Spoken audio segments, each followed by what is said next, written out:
오늘 말씀의 제목은 하나님의 이름과 맹세라는 제목으로 말씀을 나누겠습니다. 우리는 하나님이 어떤 분이신지를 잘 알지 못하고 하나님의 거룩한 이름을 부르는 경우가 훨씬 더 많습니다. 그러나 하나님께서는 하나님의 이름이 어떠하신지를 친히 확증해 주셨습니다. 하나님께서는 이스라엘 백성들을 구원하시고 구원하시는 과정 중에서 하나님의 전능하심을 10가지의 심판을 통하여서, 또한 이스라엘의 원수인 애굽 군대를 수장시키는 과정 중에서, 또한 이스라엘 백성들을 광야길에서 인도하셔서 먹이고 입히시고 돌보시는 과정 속에서 분명하게 하나님이 어떠한 분이신지를 확증해 보여주셨습니다. 그래서 우리는 그 하나님의 행하심을 통하여서 하나님께서 인류에게 약속하셨던 바를 모두 신실하게 철저하게 지켜내시는 분이심을 우리는 알 수 있습니다. 사람은 상황과 처지에 따라서 하나님의 약속을 외면하고 파기합니다. 그러할지라도 하나님께서는 약속하신 바를 어기신 적이 없으시고, 또한 하나님께서는 다른 신들과 비교할 수 없는 전능자이심을 우리에게 당신의 전능하심으로 온전히 입증해 내십니다. 무엇보다 하나님께서는 예수님을 통해서 죄인들에게 자비를 베푸심으로 죄인들을 구원하셨습니다. 이처럼 우리는 하나님의 이름이 너무나 위대하시기에 하나님의 이름을 언급할 때마다 하나님이 어떠한 분이신지를 잘 살펴야 합니다. 우리의 대화나 예배에서, 특별히 기도와 찬송에서 하나님의 이름을 욕되게 할 것인지, 아니면 하나님의 이름을 높이기 위한 그 목적으로 하나님의 영광에 걸맞게 하나님의 이름을 사용하는지를 잘 분별해야 된다는 것입니다. 이렇게 하나님의 이름에 대해서 분명하게 우리가 잘 분별해야 될 것들을 강조하기 시작하면 사람들은 하나님의 이름을 사용하는 데에서 불편함을 느낍니다. 그래서 하나님의 이름을 사용하지 말라는 것이냐라는 말들을 하기 시작합니다. 그러나 하나님께서 당신의 전능하심과 당신의 이름의 영광스러움을 우리에게 확증해 주셨다는 사실만 봐도 우리는 하나님의 이름을 하나님께서 사용하라고 주신 겁니까? 사용하지 말라고 하신 겁니까? 사용하라고 주셨음을 우리는 기억해야 됩니다.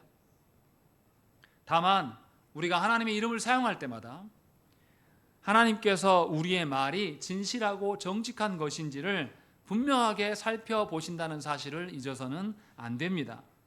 다시 말하면 우리가 하나님의 이름을 언급할 때마다 하나님의 이름을 거룩하고 영광스럽게 높이는 것인지, 아니면 하나님의 이름을 욕보이고 있는지를 우리는 하나님께서 판단하신다는 사실을 잊어서는 안 됩니다.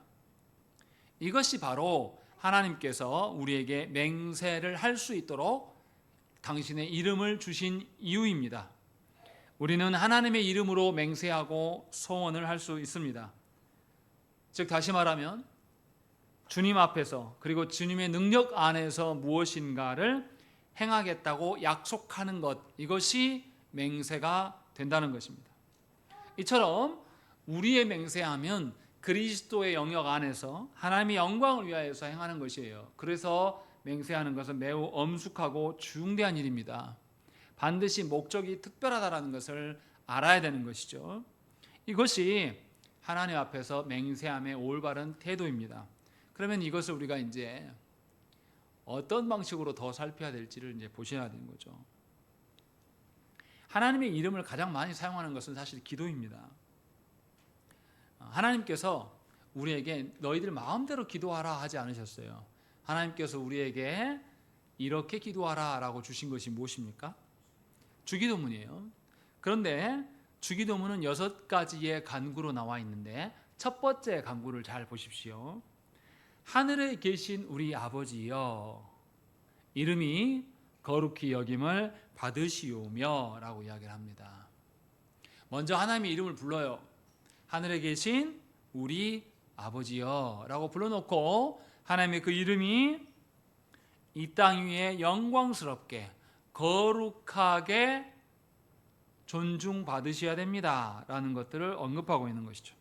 그러니까 우리가 하나님의 이름을 사용할 때마다, 기도할 때에 하나님의 이름을 부를 때마다 우리는 하나님의 어떠하심이 나에게 또 이 땅 안에 온당하게 드러나기를 바라면서 기도해야 된다는 것입니다. 기도를 통하여서 여러분들의 소원이나 목적을 이루기 위해서 기도하는 것 자체는 하나님의 이름 주심을 더럽히는 것임을 우리는 알아야 됩니다. 분명하게 예수 그리스도의 이름을 언급하는 것도 하나님의 영광이 드러나도록 하나님께서 이 땅에 온전히 존중받으시기를 소망함으로써 우리는 간구해야 되는 것입니다. 이것이 주기도문의 첫 번째 간구입니다. 십계명의 셋째 계명도 이것과 연계되어 있습니다. 예수께서 가르쳐 주신 주기도문을 통하여서 우리는 셋째 계명의 맹세의 관점을 살펴보아야 됩니다. 그래서 예수님은 산상수훈의 말씀에서 놀라울 정도로 맹세에 대한 말씀을 대놓고 하십니다. 오늘 본문으로 삼았던 마태복음 5장 33절의 말씀을 우리 함께 읽겠습니다. 시작.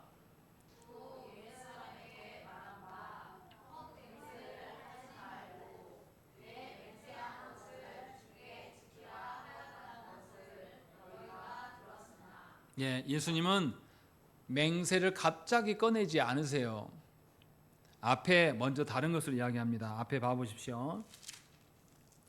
앞에 보시면 17절부터 보면 율법에 대한 이야기를 하시고 21절 보면 살인하지 말라, 그 이어서 간음하지 말라, 이혼하지 말라라는 것들을 먼저 명령하시고 난 다음에 그 다음에 맹세를 헛되게 하지 말라라고 이야기를 하고, 네 맹세한 것을 헛되지 않기 위해서는 뭐 하라고요? 주께 지키라 하였다는 것을 너희가 이미 말씀을 들어서 알지 않느냐라는 것을 말씀하고 있는 겁니다. 다시 말하면 우리는 어떤 상황에서도 하나님의 이름으로 맹세하게 될 때에 우리는 반드시 맹세한 것을 지켜야 됩니다. 그래야지만 하나님의 이름을 남용하는 것이 아니라고 말씀하고 있는 겁니다. 우리는 하나님께 약속합니다. 우리는 하나님께 은혜를 받고 내가 이렇게 살랍니다 하고 마음에 생기는 것이 있으면 누구한테 말하지 않아도 하나님 이렇게 살겠어요 라고 우리는 맹세하고 다짐하는 경우가 허다합니다. 그런데 그것을 지키지 않는 것은 하나님의 이름으로 맹세한 것을 거짓되게 만드는 겁니다. 그래서 성경은 분명하게 맹세하였다면 반드시 그 맹세한 바를 지켜야 된다는 것을 말씀하고 있습니다. 예수께서 33절의 근거 구절로 삼는 것이 뭐냐면 민수기 30장 2절 말씀인데, 사람이 여호와께 소원하였거나 결심하고 서약하였으면 깨뜨리지 말고 그가 입으로 말한 대로 다 이행할 것이니라, 이렇게 말씀합니다. 구약에서도 동일하게 하나님께 맹세했다라면, 서원하였다라면 반드시 지켜야 될 것들을 말씀합니다. 그래야지만 하나님께 소원함이 진리가 될 수 있는 겁니다. 진실이 되는 것이죠. 하이델베르그 교리문답 99문답에서 지난주에 보았던 것에도 저주나 거짓 맹세나 불필요한 서약으로 하나님의 이름을 욕되게 하지 말라고 경고합니다. 다시 말하면 우리가 무엇인가 하나님 앞에 서약하거나 맹세했는데 그것을 온당하게 지키지 않음으로 말미암아 빚어지는 현상은 뭐냐면 하나님의 이름이 더럽혀지는 것이다 라고 말씀하는 거예요. 다시 생각하면 거짓 맹세했다라는 것은 하나님의 이름으로 맹세하지만 자신의 욕망을 위한 맹세를 함으로써 거짓 맹세가 될 수도 있습니다. 반대로 욕망으로 하지 않고 정말 선한 마음으로 맹세를 했어요. 그런데 그 맹세가 거짓될 수 있다는 것은 그 맹세를 지키지 않음으로 하나님을 향한 신뢰까지도 망가뜨리는 것이 거짓 맹세가 될 수 있음을 기억하셔야 한다는 것입니다. 그러니까 여러분들이 어떤 상황과 처지 가운데 하나님께 헌신하겠노라, 하나님께 어떻게 하겠노라라고 맹세했다라면 반드시 지켜야지, 지키지 않으면 하나님의 이름을 더럽히는 것이 된다라고 성경은 분명하게 말씀합니다. 여러분들은 맹세 안 했다라고 말할지 모르겠으나 여러분들이 기도할 때마다 예수 그리스도의 이름으로 기도합니다, 아멘이라고 한 것 자체는 이미 예수님의 권세로 맹세한 겁니다. 기도대로 살지 않는다면 여러분들은 기도할 때마다 하나님의 이름이 참으로 거짓되다, 하나님은 믿을 만한 분이 되지 못하신다 라는 것을 우리가 기도함으로써 계속 토해내는 것입니다. 우리는 그래요. 그래서 그리스도인의 기도가 세상에서 아무런 권능이 없어요. 우리는 너무나 쉽게 서로를 보면서 아이고 기도할게요, 기도하랍니다 이런 소리를 잘해요. 기도합니까? 그리고 기도했다라면 정말로 기도한 대로 되어질 것을 믿고 살아가십니까? 우리는 그러지 않아요. 기도했어도 기도한다는 건 뭡니까? 전능하신 하나님께 나를 맡겨드리는 거예요. 하나님께 맡깁니다 했으면 우리는 더 이상 걱정이나 근심하면 안 됩니다. 그것이 하나님을 신뢰하는 기도예요. 그런데 기도는 죽어라고 해놓고 돌아서면 걱정투성입니다. 이것은 하나님이 신뢰할 만한 분이 아니야 라는 것을 우리가 몸으로 증거하는 겁니다. 그래서 이 사회에서 이 세상 사람들이 그리스도인들의 기도를 우습게 여겨요. 영상을 보셨는지 모르겠는데 미국인가요? 어디에선가 세계 목회자들이 모여가지고 어떤 여자 목사가 나와서 기도한답시고 뭐라고 하냐면 대한민국이 회개해야 된다, 성경 앞에서 회개한다 그 뜻 아닙니다. 위정자를 탄핵시키고 뭐 했기 때문에 회개해야 된다 하는 그 연상이 돼가지고 그게 전 세계에 공중파를 탔어요. 그래서 기자도 어떻게 극우 개신교도들이 이렇게 기도할 수 있냐 하면서 그런 게 한번 나온 적이 있습니다. 얼마 안 됐어요. 한 달도 안 됐습니다. 하나님의 기름이 하나님의 이름으로 기도한 것이 아주 헛것이에요.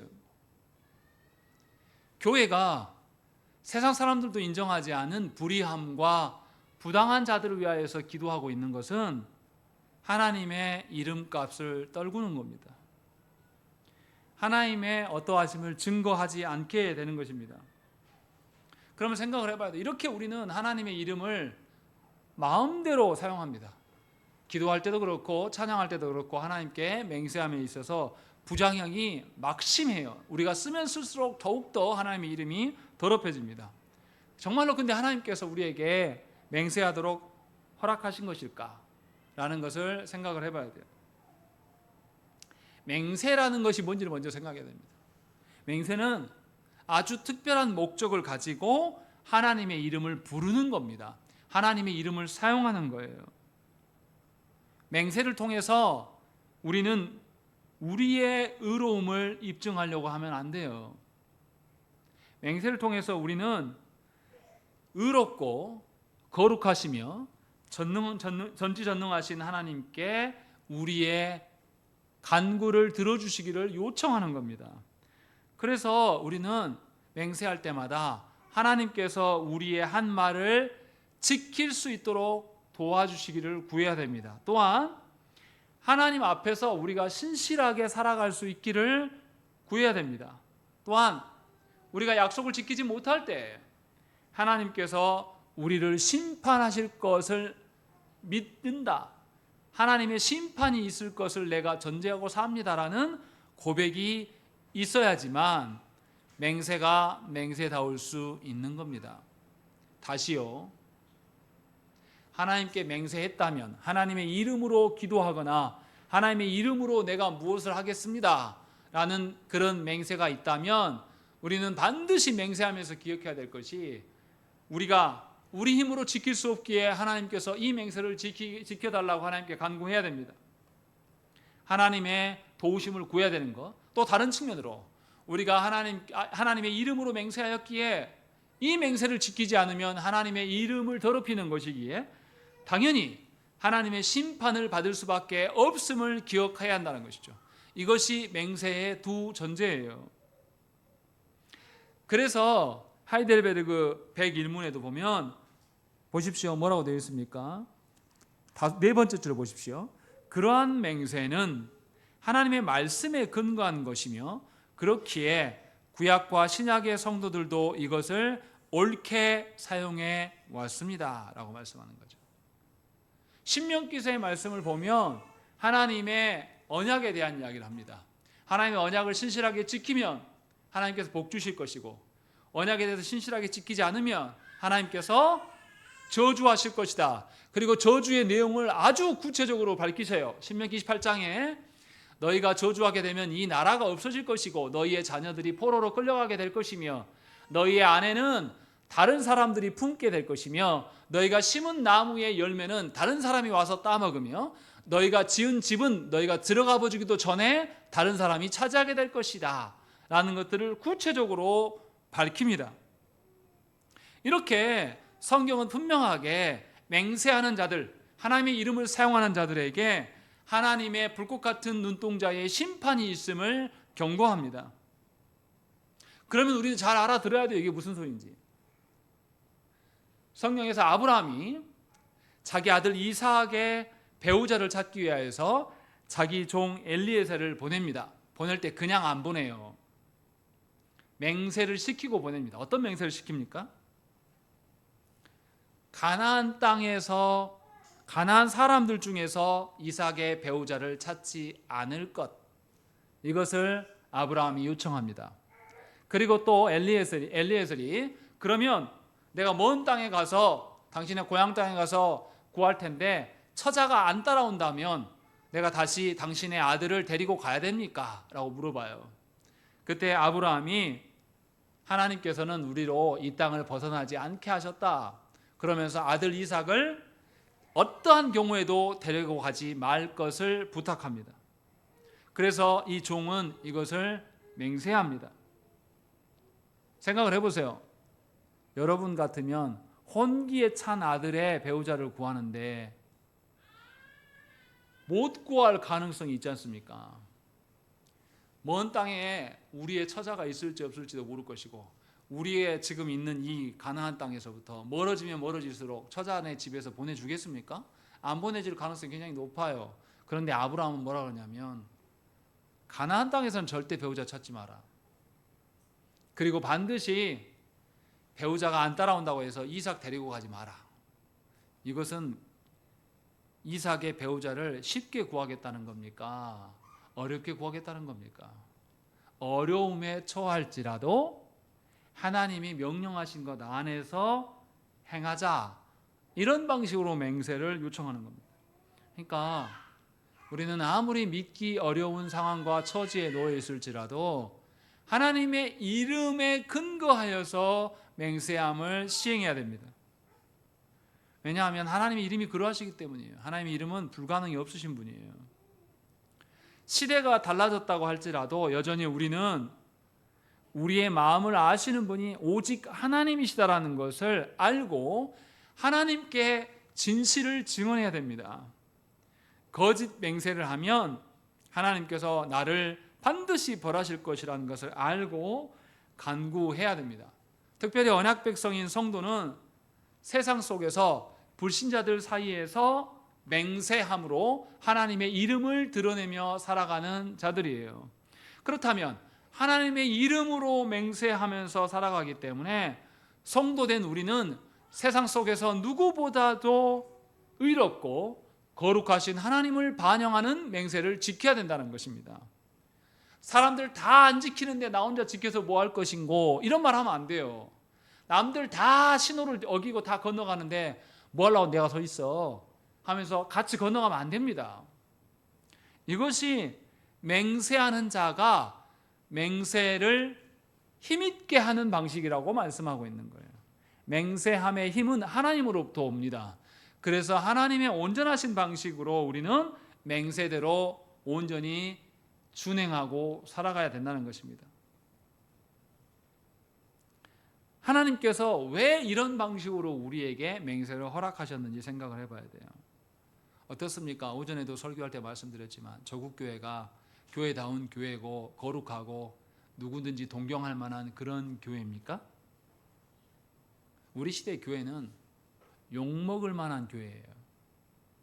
오히려 교회 다닌다고 말하면 창피한 그런 타락의 상황 가운데 있는 조국 교회입니다. 그런데 놀라운 것은 이런 형편없는 교회에 속해 있는 교회된 우리에게 하나님은 여전히 하나님의 이름을 구할 수 있고 하나님의 이름으로 맹세할 수 있게 하셨습니다. 그 말인즉슨 여전히 우리에게 하나님께서 우리를 보면서 소망하고 계신다는 겁니까? 우리를 버리셨다는 것입니까? 여전히 우리를 소망의 대상으로 보고 있고 여전히 우리가 하나님을 반영할 수 있는 존재임을 말씀하고 있는 겁니다. 그래서 아무리 타락한, 아무리 집구석이 난리법석이고 아무리 내 삶을 돌아보니까 나를 보니까 형편없어 보여도 여전히 내가 하나님의 이름을 사용할 수 있는 것, 예수 그리스도의 이름으로 기도할 수 있는 것, 감히 내가 하나님을 찬양할 수 있는 것이 가장 큰 소망이고 복이라는 겁니다. 이것이 3계명의 의미예요. 우리 같은 것들에게, 우리처럼 하나님의 명예를 지켜내지 않는 자들에게 하나님은 오늘도 하나님의 이름을 부르고 찬양할 수 있도록, 또한 하나님께서 어디서든지 기도할 수 있도록 기회를 주신다는 것입니다. 이것이 특별한 은총임을 저와 여러분들은 아셔야 됩니다. 이것을 특별하게 여기지 않고 당연한 것으로 여기기 때문에 우리는 우리의 삶에 하나님의 어떠하심을 반영하려고 하지 않아요. 우리 자녀들에게 나를 반영하고 싶지만 하나님의 어떠하심을 반영할 생각이 추호도 없어요. 우리 자녀들이 세상 속에선 잘 되길 바라지만 하나님 나라에서 잘 되는 성도로 살아가기를 우리는 원치 않는다는 것입니다. 그런 우리들에게 하나님은 놀랍게도 여전히 하나님의 이름을 주고 계셔요. 하나님의 이름으로 기도할 수 있게 하신다는 것입니다. 사실 세상에는 하나님의 이름을 반영하고 하나님 앞에 살아가는 자들이 거의 없습니다. 세상에 믿을 만한 사람이 있습니까? 세상에 믿을 만한 어떤 공동체가 있습니까? 세상에 믿을 만한 정부 있습니까? 요즘에 미국 봐보세요. 맨날 끝낸다 전쟁하다가 뭐합니까? 끝낸다 해놓고 폭격하고 끝낸다 해놓고 폭격하고. 이스라엘 봐보세요. 이스라엘은 완전히 깡패 양아치입니다. 자기들 마음에 안 들면 이란만이 아니라 다른 것도 다 까부숩니다. 심지어 자기 땅이 아니에요. 자기의 해상이 아닙니다. 공해상이에요. 공해상에는 어느 나라도 납포하면 안 돼요. 근데 시민운동가들이 가까이 왔다고 해서 자기들 마음대로 납포합니다. 그래도 세계가 아무 말도 안 해요. 무질서한 세계입니다. 세상은 이처럼 불의함과 무질서함이 가득해요. 그런데 그런 곳에서 하나님은 우리에게 하나님의 이름을 주심으로 말미암아서 하나님의 명예와 하나님의 질서대로 살아가라고 말씀하신다는 것입니다. 다시 말하면 하나님께서 아직도 우리에게, 불의한 우리들에게 하나님의 이름을 주신다는 것은 우리 가운데 하나님의 세우시는 질서가 통용된다는 겁니까? 통용되지 않는다는 겁니까? 통용된다는 거예요. 그래서 하나님의 이름으로 맹세할 수 있는 것은 여전히 우리의 삶이 하나님의 다스림 가운데 지탱되고 있음을 보여주는 증거입니다. 그렇기 때문에 우리가 위정자들을 신뢰할 수는 없어요. 그러나 위정자들 위에 계시는 하나님을 통해서 우리는 위정자에게 소망을 가질 수가 있게 되는 것입니다. 착각하면 안 돼요. 목사가 교회를 세운다고 생각하면 정신 나간 소리입니다. 목사도 여러분처럼 유약하고 부족함이 많고 탈이 많아요. 하나님께서 은혜를 거두시면 바로 악한 존재가 될 거예요. 그러나 목사를 신뢰하면 무엇입니까? 직분을 세우신 하나님이 계시기 때문에, 목사를 세우신 그 뒤에 계신 하나님이 계시기 때문에 우리는 존중할 수 있는 겁니다. 그래서 직분자의 말도 안 되는 타락을 보면서도 우리는 그 직분자를 존중할 수 있는 근거는 직분자 그에게 있는 게 아닙니다. 하나님께 있다는 것이죠. 그렇지 않겠습니까? 교회가 직분자들이 막장으로 가는 이유는 뭐예요? 누구를 상정하지 않기 때문입니까? 하나님의 다스림을 인정하지 않는 거예요. 하나님의 다스림보다 지금 내 앞에서 막대먹게 행동하는 그 인간이 싫은 거죠. 그래서 누구 손으로 처리하고 싶은 겁니까? 하나님의 크신 손이 아니라 누구 손? 내 손. 하나님의 온전한 다스림보다 뭐가 더 가까워요? 내 주먹이 더 가깝다. 그래서 막장으로 가는 겁니다. 그래서 교회가 형편이 없는 거예요. 그러나 하나님 분명하게 우리에게 당신의 이름을 주시고 오늘도 기도받으시기를 원하셔요. 오늘도 하나님께서 우리에게는 찬양 받기를 원하신단 말이죠. 그러니 저와 여러분들은 하나님의 이름으로 맹세해야 됩니다. 그래서 하나님의 이름으로 하나님의 권능의 힘이 어디서부터 흘러나오는가를 우리는 드러내야 되는 것입니다. 아직도 하나님께서는 우리를 통하여서 당신을 반영할 수 있게끔 기회를 여신다는 것, 이것이 가장 큰 복이라는 사실입니다. 그리고 이제 하나님께서 우리로 말미암아서 하나님의 이름을 맹세케 하신 것은 하나님의 어떠하심을 우리에게 반영하려고 하는 겁니다.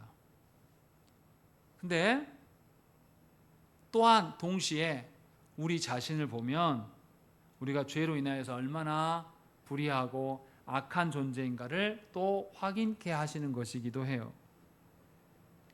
타락한 인류는 하나님의 이름으로 맹세가 필요하지 않거나 적절하지 않은 상황에서도 맹세를 남발합니다. 결과적으로 하나님의 이름만이 아니라 온갖 잡다한 것으로 맹세하는 경우가 허다합니다. 그래서 우리는 하나님의 이름을 아무 데나 막 가져다 써요. 하나님의 이름으로 맹세함의 남용은 그 남용에서 비롯된 그 결과는 사실은 교회를 병들게 하고 우리를 무지하게 만듭니다. 하나님의 이름으로 맹세함에 있어서 드러나야 될 것은 우리의 타락상이 아니라 하나님의 위엄과 하나님의 영광이에요. 그렇지 않고 자신의 생각과 자신의 목적을 이루기 위해서 하나님의 이름을 사용하게 되면 맹세를 남발하게 됩니다. 예를 들어서 그런 거죠. 교회에서 부르는 찬송이 정말로 하나님의 영광만을 드러낸다고 생각을 해보세요. 그러면 하나님 모르는 사람들이 교회의 찬송을 가져다 쓰겠습니까? 안 써요. 근데 우리는 많이 교회 찬송을 가지고 장난질을 엄청나게 해야 됩니다. 교회 찬송이 얼마나 형편없게 우리가 사용했으면 세상에서도 찬송 가져다가 막 개사해서 쓰잖아요. 그것은 다 우리 잘못입니다. 우리가 하나님의 맹세를 얼마나 남발했는가. 궁극적으로 찬양할 때도 노래를 부를 때도 하나님의 어떠하심을 반영한 것이 아니라 뭘로 찬양한 거예요? 내가 익숙하고 잘하는 것, 내가 흥에 겨우는 것, 내 감정이 어떠함으로 찬양을 했기 때문에 하나님의 어떠하심이 반영되지 않은 채로 그런 방식으로 남용한 결과가 세상 사람들이 하나님의 이름을 사용하는 남용이 나타나는 것입니다. 그래서 하나님의 이름을 경솔하게 여기는 거예요. 율법 교사들은 하나님의 이름으로 맹세할 때 두 가지로 나눴습니다. 절대적으로 지켜야 될 것과 상대적으로 지키지 않아도 될 것, 구속력이 없는 맹세, 이렇게 두 가지로 나눴는데 어떻게 나눴냐면 하나님의 이름을 넣으면 절대적으로 지켜야 될 것, 하나님의 이름을 빼면 꼭 지키지 않아도 된다라고 자기들 마음대로 나눠놨어요. 그러면 어떻게 됩니까? 하나님 이름을 빼도 맹세하게 되는 것으로 생각하게 돼서 사람들이 그때부터 하나님 이름 아닌 다른 것으로 맹세하기 시작했습니다. 그래서 예수님이 오늘 본문에서 뭐라고 말하냐면 34절, 35절, 36절 말씀을 읽겠습니다. 시작.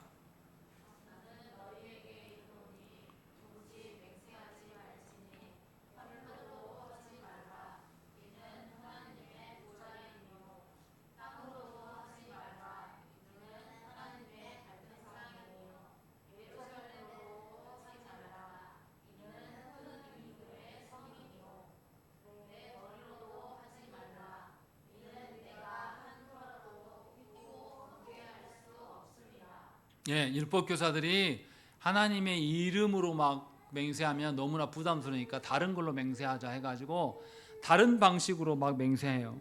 그래서 예수님이 지적하고 있는 겁니다. 하늘이나 땅이나 예루살렘이나 성전이나 자기 자신 등으로 맹세하지 말라고 말씀해요. 왜 그렇습니까? 하나님의 이름으로 맹세함이나 하늘로 맹세함이나 땅으로 맹세함이나 사실 다 같은 거예요. 하나님께서 하늘을 창조하신 목적은 뭡니까? 하나님이 땅을 창조하신 목적은 뭡니까? 하나님 자신의 반영이에요. 다시 말하면 하늘이 하늘을 된 것도 하나님의 다스림 때문에 그런 겁니다.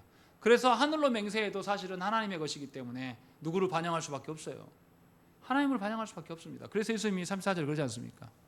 하늘로도 하지 말라. 이는 하나님의 보좌다. 하나님을 드러낼 수밖에 없다라는 거. 35절에 땅으로도 하지 말라.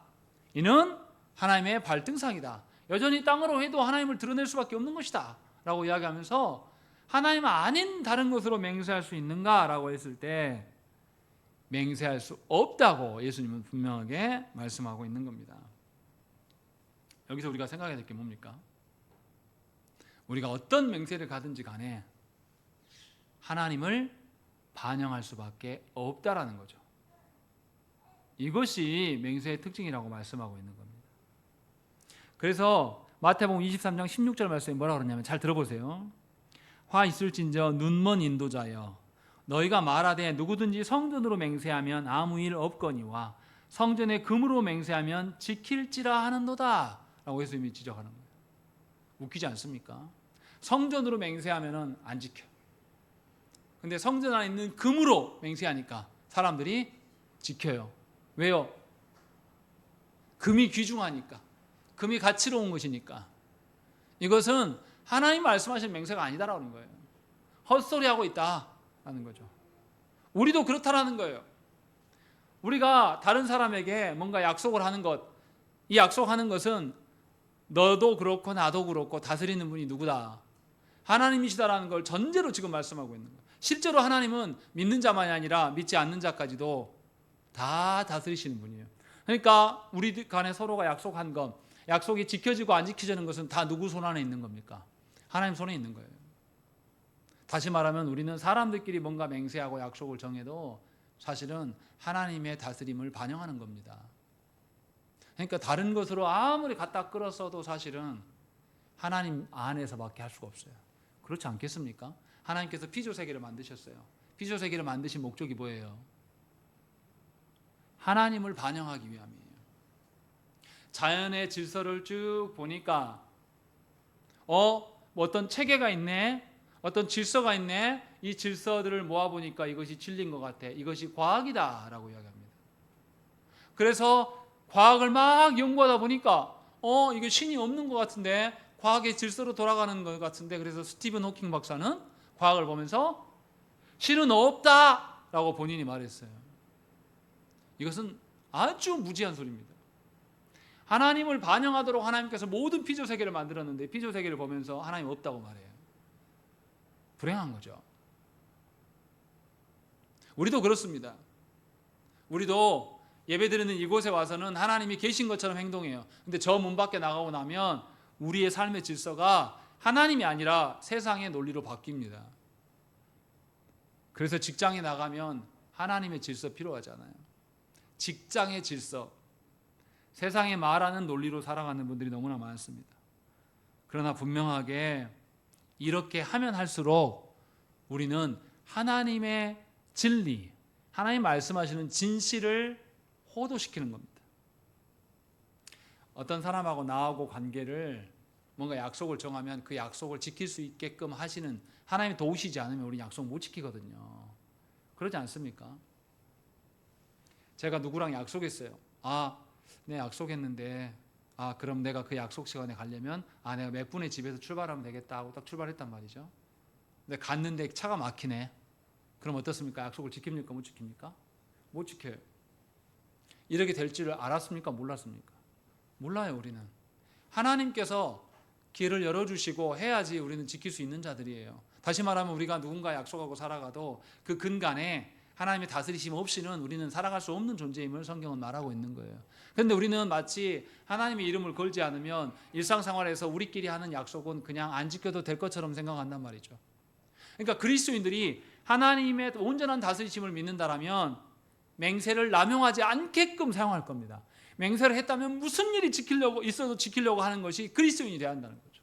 만약에 그리스도인들이 그렇게 살아간다면 세상 사람들이 교회를 존중하겠습니까? 교회를 무시하겠습니까? 누구보다도 교회를 존중하고, 그리고 교회에게 말씀을 가르치는 목회자를 세상 사람들이 존중할까요? 존중하지 않을까요? 존중합니다. 저 어렸을 때는 목회자들이 존중받았어요. 그래서 뭔가 나라에 대소사가 나타나면, 일이 있으면 목회자들에게 어떻게 생각하십니까? 라고 언론이 물었습니다. 지금은요, 묻지도 않을 뿐더러 목회자가 나와서 무슨 말 하면 사람들이 뭐라고 합니까? 너희나 잘해. 교회 너희들이나 잘해. 제발 추한꼴 보이지 마. 이렇게 됐어요. 왜요? 그간의 교회가, 성도가 맹세를 남용해 왔습니다. 하나님 없는 것처럼 말해놓고 하나님께 약속해놓고 안 지켜요. 그러면서 하나님의 이름도 아주 가벼운 것으로 취급하게 되고, 결국은 그 사이에서 드러나는 것은 하나님은 진리가 아니야, 하나님 진실되지 않아 라고 누가 만들었냐면 하나님의 이름을 제일 많이 사용하는 성도들이 그렇게 만들어버린 겁니다. 그래서 분명하게 맹세를 남용하는 것에 대해서 경고하십니다. 맹세를 남용하는 것은 왜 남용하겠어요? 하나님께 영광 돌리려고 맹세를 남용하겠습니까? 아니에요. 자기 처지, 자기 상황 좋게 하려고 하나님의 이름을 계속 불러요. 기도할 때 보고 있으면 가관입니다. 하나님의 영광, 하나님 나라를 위하여서, 그 하나님 나라가 이 땅 안에 세워지지 못해서 하나님의 이름을 부르는 자와 자기 뜻대로 안 돼가지고 그것이 슬퍼서 울면서 주여 주여 하는 사람은 완전 다른 겁니다. 정말 더러워요. 자기 뜻대로 안 돼가지고 그걸 이루려고 막 소리 지르면서 주여 주여 외치는 사람이 있습니다. 이것이 맹세의 남용이라고 말씀하고 있는 겁니다. 우리는 기억해야 돼요. 우리가 맹세하는 것은 하나님의 거룩하심을 드러내려고 맹세하는 것이 되어야 됩니다. 그렇지 않으면 분명하게 변질됩니다. 그래서 예수님이 마지막 37절에 뭐라고 말씀합니까? 우리 읽겠습니다. 시작.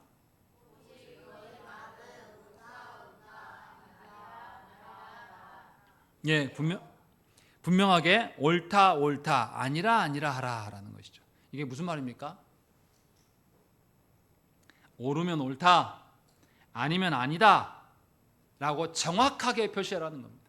하나님 보시기에 이것이 합당하지 않으면 이거 옳지 않습니다 라고 말해야 됩니다.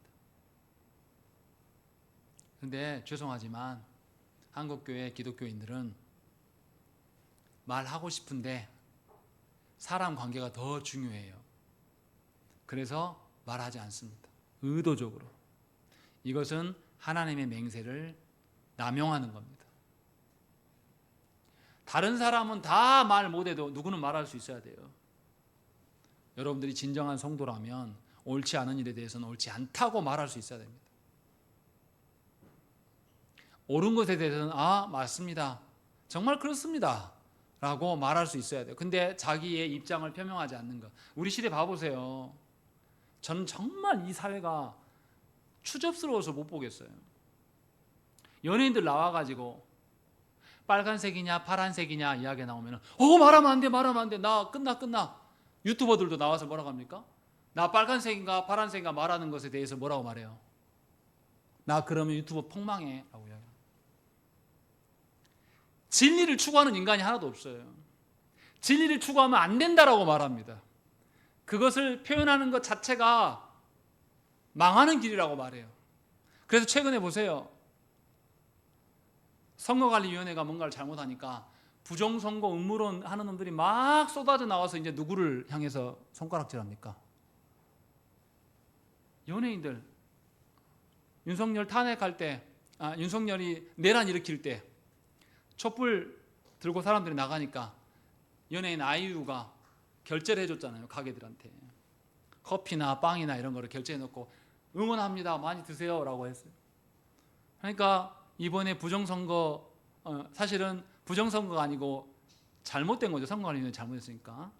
근데 그것에 대해서 나온 태극기 부대가 뭐라고 하냐면 이제 아이유나 박보영이나 찾아가가지고 거기다 댓글에다가 왜 말 안 하냐, 우리 길바닥에서 농성하고 있는데 왜 지원 안 하냐 하면서 항의한단 말이죠. 이게 대한민국 수준이에요. 얼마나 추접스럽습니까?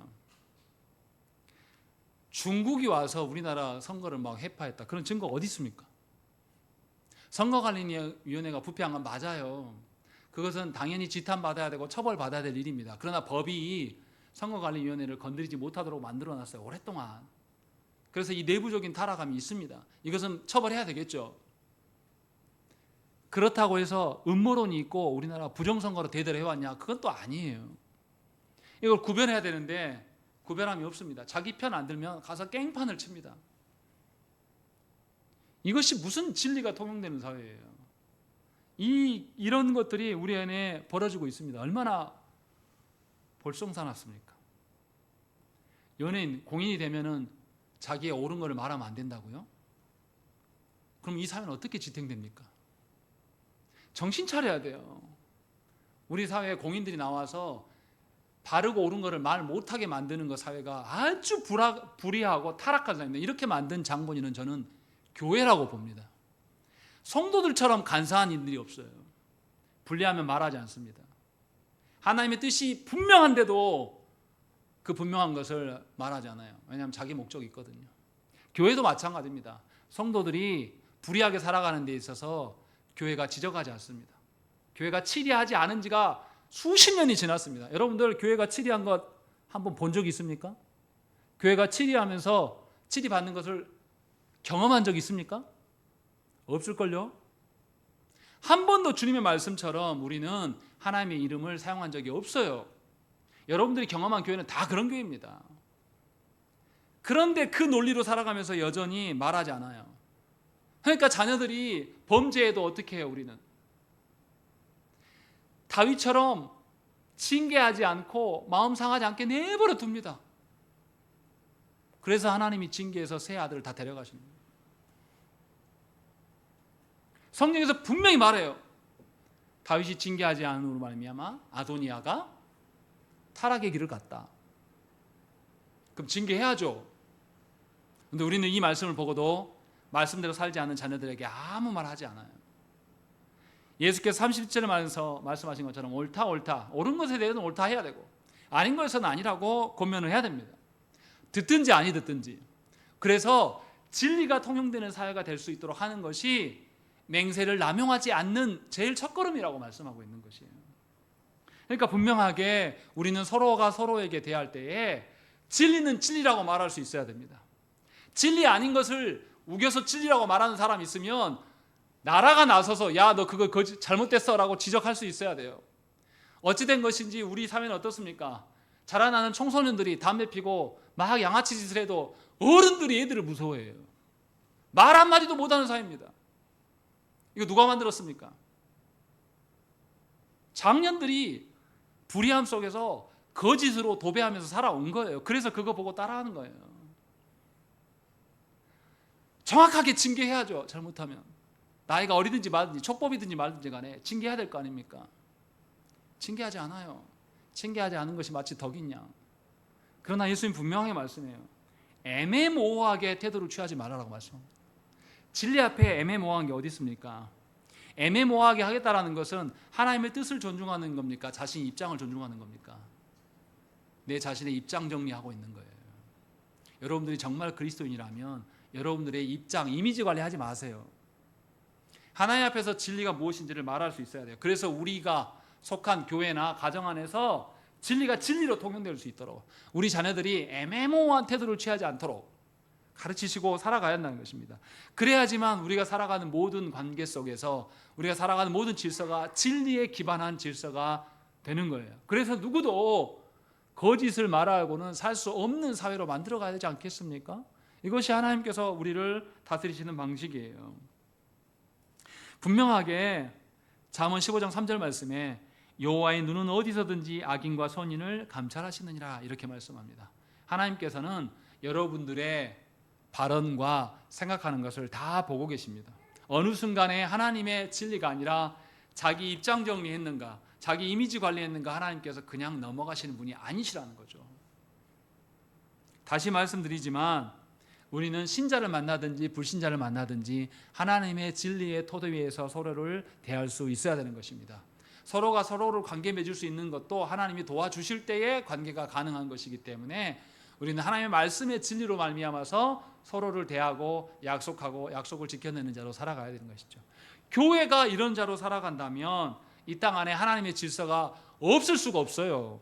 그런데 우리는 가정에 돌아가서도 믿지 않는 내 가족의 구성원들을 보면서 하나님의 질서로 그들에게 대하지 않아요. 저들이 원하는 질서를 받아주고 수용하면서 저들이 화내면 어떨까, 저들과 관계가 틀어지면 어떨까라는 그 애매모호한 그러한 태도로 살기 때문에 가정이 복음화되지 않는 겁니다. 분명하게 하나님의 맹세와 우리의 삶의 집안이 어떠한지를 분명하게 생각을 해야 됩니다. 우리는 살아가면서 많은 맹세를 합니다. 결혼할 때 서약합니까? 안 합니까? 서약해요. 서약할 때 뭐라고 합니까? 흔히 세상 말로만 이야기해봐도 검은 머리가 팥 뿌릴 때까지 이 사람을 사랑하겠습니다 라고 말해요.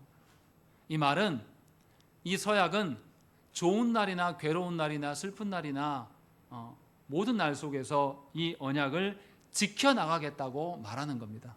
내 상황이 이러니까 이럴 때는 이렇게 하고, 내 상황이 저러니까 저렇게 하면서 이미지 관리하고 내 입장 정리하는 그런 게 아니라 배우자에게 변함없는 사랑 가운데서 이 언약을 지키겠다. 언약을 지킨다는 말은 뭡니까? 내 형편이 되면 지킨다는 소리입니까? 반드시 지켜야 한다는 소리입니까? 반드시 지켜나가겠다고 말하는 거예요. 그래야지만 가정이 될 수 있습니다. 그것이 결혼의 서약이에요. 또 임직할 때 어떻습니까? 임직할 때 우리는 하나님의 이름으로 서약을 합니다. 그러면 직분자는 무슨 일이 있어도, 내가 어려움에 처해 있을 때도 하나님의 다스리심이 나에게 있습니까? 없습니까? 있어요. 내가 편안하고 좋을 때, 내가 막 넘쳐 흘러서 내가 약간 정신줄을 놓을 때도 하나님의 다스림이 나한테 있습니까? 없습니까? 있는 거예요. 그럼 직분자는 하나님 앞에서 살아가야 돼요. 무슨 일이 있어도. 안 그럴 거면 직분을 내려놔야 됩니다. 그리고 또 우리는 어떻습니까? 부모도 서약을 합니다. 교회에서 유아 세례를 할 때 유아 세례의 그 신앙 고백을 누구한테 말해요? 부모에게 물어보는 거예요. 자녀를 유아 세례를 맡기면 뭐라고 합니까? 아이가 이해할 수 있는 나이가 될 때까지 하나님의 말씀을 가르치고 부모가 할 수 있는 모든 것을 이 아이에게 가르치고 배우도록 하겠습니다 라고 여러분들은 서약을 해요. 그리고 나서 유아 세례가 진행이 됩니다. 하나님한테 한 거예요. 목사님 저한테 한 게 아니라 하나님께 한 것이고, 회중한테 한 것이 아니라 하나님께 한 거란 말이에요. 그렇다면 분명하게 우리는 하나님의 심판 가운데 놓여 있음을 기억해야 됩니다. 자녀가 하나님의 말씀대로 살아감에 있어서 살아가지 못함에 책임을 지라는 게 아니에요. 자녀가 말씀대로 살아갈 수 있도록 부단히 가르치고 기도하고 양육했어야 돼요. 그것에 대한 책임을 하나님께서 묻겠다고 말씀하시는 겁니다. 이처럼 우리는 살아가면서 수많은 서약 가운데, 맹세 가운데 살아가는 것입니다. 그러니까 우리는 살아가는 모든 영역 안에서 하나님의 이름값을 하고 살아가는 겁니다. 하나님의 진리의 어떠함을 기반으로 살아가는 것이에요. 우리가 성도 되었을 때도 어떻습니까? 교회에서 분명하게 하나님의 말씀에 대한 교리를 적극적으로 실천하겠습니까? 당신은 교회의 회원이 되어서 교회가 당신을 징계하는 일에 대해서 기꺼이 순종하며 따르겠습니까? 이거를 물어요. 조혜는 그랬지. 분명하게 이것을 물었단 말이에요. 그래서 여러분들은 성도가 되었어요. 그러면 여러분들이 하나님의 말씀대로 살지 않은 것에 대한 하나님의 심판이 있음을 기억해야 한다는 것입니다. 그냥 한번 내가 어쩔 수 없어서 내가 안 지킨 거예요, 이렇게 말하면 안 돼요.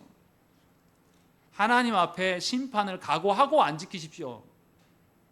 분명히 기억해야 한다는 것입니다. 그래서 분명하게 맹세라는 것은 우리가 하나님의 이름을 거론했기 때문에 맹세가 되어지는 것이 아니라, 하나님의 이름을 거론하지 않은 영역에서도, 다시 말하면 저와 여러분들의 삶의 모든 영역 안에서 하나님의 언약적 신실함을 근거로 살아가야 한다는 것입니다.